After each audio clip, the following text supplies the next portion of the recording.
วัสดีครับผมตอนนี้ครับอยู่บนเขากระโดงนะครับตรงองค์สุภัทรบพิตรครับลมแรงมากๆครับผม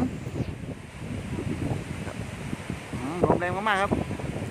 เมื่อกี้เก็บพระเครื่องไม่ทันครับคุยกันยาย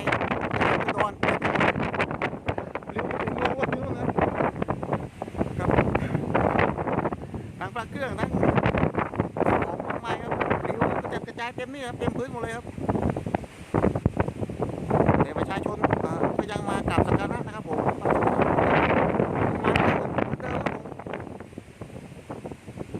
ดีที่พวกพี่ๆช่วยกันเก็บของนะครับโอเคครับผมขออนุญาตเก็บของก่อนครับ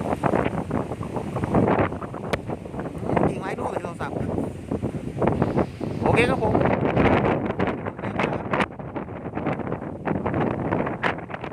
ในเมืองนี่มืดหมดเลยครับ